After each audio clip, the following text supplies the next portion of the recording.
I want everybody here who's watching this, I consider this a matter of social responsibility. I want you to pull up a chair and eliminate all the distractions, because I'm going to speak to each and every one of you as if you were my son or a student or someone I'm trying to mentor. I'm going to imagine that all of you know nothing, and we're talking from the complete ground up how to become the best versions of yourself.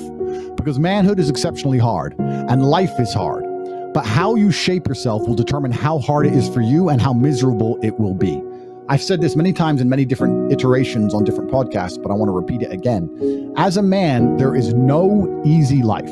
Your life is not about being easy. Your life is not about being happy. Your life is always going to be difficult. All of the pain you feel, all of the sadness you feel, you're supposed to feel as a man, and you have two effective binary choices.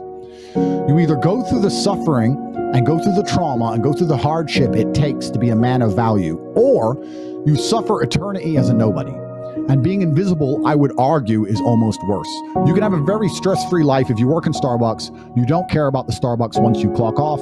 You're not at work at the time. You go home, you play video games, and you exist until you die. That's stress-free, but you have to suffer being a nobody. Alternatively, you can go out there into the world, try and implement your mark on the world, work hard, try to get rich, more money, more problems. You can try and start a business, the stress of that. You can lose your girlfriend because all you're doing is working. This is a new level of stress, a new level of trauma, but at least you'll be a somebody at the end of it. There's two ways to suffer. You either suffer to become a somebody, or you suffer as a perpetual and forever nobody. What did Napoleon say? He said, "Glory is fleeting, but obscurity is forever." Absolutely. Glory is fleeting, but obscurity is forever. And when he says fleeting, that's a really good point, because everything in life is rented, especially your glory as a man.